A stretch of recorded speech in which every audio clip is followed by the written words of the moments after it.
हाँ तो दोस्तों, सीमेंट के स्टॉक लगातार क्यों गिर रहे हैं। यहाँ पे जितने भी सीमेंट स्टॉक के शेयर होल्डर्स हैं उनके माइंड में एक ही क्वेश्चन चल रहा है कि ये सीमेंट की कंपनी का स्टॉक लगातार क्यों गिर रहा है। तो उसी के बारे में हम इस वीडियो में बात करने वाले हैं।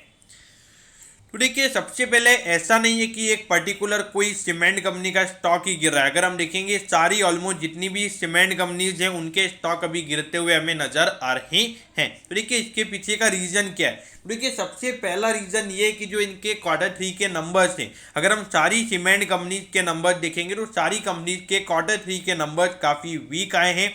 और ये नंबर कितने वीक क्यों थे, क्योंकि देखिए सबसे पहले जो सीमेंट के प्राइसेस थे वो इस क्वार्टर में काफ़ी कम हो गए थे, क्योंकि जो डिमांड साइड थी वो काफ़ी कम हो गई थी और इसी की वजह से उनको प्राइसेस कम करने पड़े थे। तो देखिए, भले ही सीमेंट के प्राइसेस कम हुए थे लेकिन इनके जो रॉ मटेरियल कॉस्ट थी वो वहाँ पे बिल्कुल भी हमें कम होती हुई नज़र नहीं आई थी। और उसी की वजह से शॉर्ट टर्म में इनके जो नेट प्रॉफिट के मार्जिन थे उसके ऊपर हमें इम्पैक्ट पड़ता हुआ नज़र आया है। तो ये एक बहुत ही बड़ा रीज़न है, उसकी वजह से ये जो सीमेंट की कंपनी के नंबर्स है उनके ऊपर इफेक्ट पड़ा है।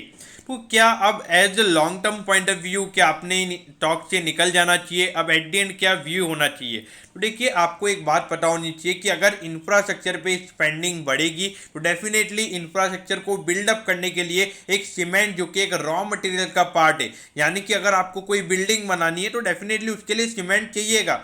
अगर आपको कुछ रोड भी बनाना है तो वहाँ पर भी सीमेंट की ज़रूरत पड़ेगी। डेफिनेटली इस पॉइंट ऑफ व्यू से आने वाले टाइम पे जो सीमेंट की डिमांड है वो मेरे ख्याल से एक अच्छी खासी रहेगी। और खास करके जो लोगों का रिनोवेशन भी हो रहा है आजकल, जिस तरीके से नए होम्स रिनोवेट हो रहे हैं, तो डेफिनेटली सीमेंट की डिमांड आने वाले टाइम पे बढ़ सकती है। और अगर हम इसी महीने देखेंगे तो लगभग 20 से 25 रुपए पर बैग सीमेंट के प्राइसेज बढ़े हैं। तो डेफिनेटली ये कुछ जो क्वार्टर्स होते हैं वो बैड होते हैं। तो मेरे ख्याल से तो जो बैड क्वार्टर्स होते हैं वो एक लॉन्ग टर्म इन्वेस्टर्स को एक अपॉर्चुनिटी देते हैं उन कंपनीज में इन्वेस्ट करने का। तो मेरे ख्याल से अगर आप एक long term point of view से इन्वेस्टेड हैं तो यहाँ पे इस अपॉर्चुनिटी को आपने ग्रैब करना चाहिए। अगर शॉर्ट टर्म के लिए यहाँ पर इन्वेस्ट किया हुआ है या फिर ट्रेडिंग के लिए बाई किया हुआ है तो मेरे ख्याल से आपको और लंबा टाइम लग सकता है स्टॉक में रिकवरी आने में। तो दोस्तों, मैं होप करता हूँ कि आपको अच्छे से समझ में आ गया होगा कि सीमेंट के स्टॉक क्यों गिर रहे हैं।